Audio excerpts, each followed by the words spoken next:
The Ultimate Fighter. Guys, what's your experience with that? Do you love it? Could you go without it? Are you watching right now? Are you looking forward to the next season? I will tell you, I go in the category of love it. But in 2005, when this thing came out, oh my gosh, it was a different time back then. I was as hardcore of a fan as I knew. And I had some friends that were just chomping at the bit for information as well.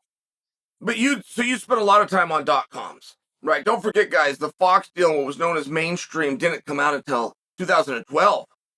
So to go back in what many still refer to as the dark era, 2005, the UFC would put on 6 events a year. Pride would put on 5. And you couldn't wait. It wasn't enough. It just wasn't enough. So when The Ultimate Fighter came out, those guys did such a good job of keeping their mouths shut. And there was even a reporter where there was hard feelings over. Josh Gross was his name, and Josh Gross found out the results. The results were turned into the Nevada State Athletic Commission, something, I'm close, something like this. And so Josh just went to them. He had the right to have it. And Josh said, look, I report on news from this sport of MMA. This is news. I'm going to report this. But I'm sharing this to you because if you elected to not open that page, you wouldn't know. And if you didn't have a friend or somebody that came up to you and told you, you could still get through the season not knowing how those matches went. And that's what we look forward to. By the way, it wasn't the drama. It wasn't any of the stuff that was going on in the house. It was just the match. And we would count the days down. It was on Monday. We would count the days down to get to Monday because we got to have a fight. We got to have a fight every single week till the end of that show. And I'm just wondering where you guys stand on that, because a lot of things have changed. And where were we? I'm trying to think. In 2005, this was on Spike. I don't know if Spike TV still exists. I have not heard the word Spike TV till it just came out of my mouth now in years. And so, but now it's digital, right? It's at ESPN Plus, and you have a subscription, and you can watch that on your phone or your device, your laptop, if you have a smart TV. But I'm just sharing with you that things have changed. Things have changed. And I bring that to you because there's somebody out there that always writes an article on the numbers, known as the rating. And it's so incredibly misleading. It's not wrong, by the way. The person that's writing it isn't wrong. It's just misleading. Because when you go into the digital space, you will have the program, and that's where it's getting the ratings number. But you have so much more that is so much bigger. You'd rather have the other than have the actual program. You'd rather have it broken off into clips and segments and put on TikTok, put on Instagram, put on Twitter, just by example. And I want to come back to this year's specific show. Conor McGregor went on that to serve himself in some kind of positive way. And I just want to ask you, this is a tough question, right? This is tough stuff, but I want to ask you, did he? Like, if he did, if there was something in some direction that you believe is now elevated, what is it? Tell me. And I don't know that Conor did anything wrong. I think it's a pretty special thing that you got. Biggest draw in the sport to go out there and do that. I really do. Right now he's sitting at 0 wins, 7 losses. And it's just an interesting position where I don't know that I believe that the score of the borderline fictitious team race matters. I don't know that I believe that. And I mean, I'll just share with you, I did the Ultimate Fighter twice, and I won it both times.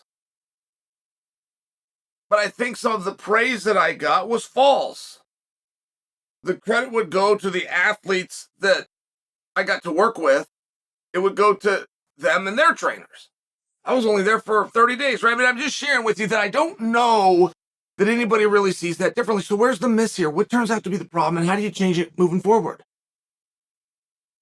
And there's a number of ideas, but I only have one. And I would like to see, and this is as a participant multiple times, but as a viewer and a fan, I would be very curious in seeing two coaches that I find interesting. Like if we're making this, if they're the stars of the show, I would like to see two guys that I find interesting. I don't need them to fight. I don't need the idea that they're going to fight. I don't need the idea that they want to fight. I don't need them to come on there and pretend and get things going just for drama for the camera because somebody said that they're going to be matched up with each other in a fight. I don't need those things. If you wanted to have a great season and you're bringing in coaches for that reason, you would bring in me and Anderson Silva, just by example. Though that's your coaches. There is no fight. There's never going to be. But you find those people interesting on television. Imagine you had right now coaching. I'm throwing names out for fun. Imagine you had Conor. Fine. If you have Conor, you have Conor. Imagine against Adesanya. Just by example. You know they're not going to fight. But do you see where that could get even more interesting? I think that part of it was very important early on. And the numbers would support that was a really good idea. Like, I remember Rashad Evans versus Rampage Jackson. It was not a title fight, but it was a 3-round main event, completely packed in Vegas. I think they fought at the MGM Grand. And it was huge business. No title. And back then, they did not do main events on pay-per-views that weren't for the belt.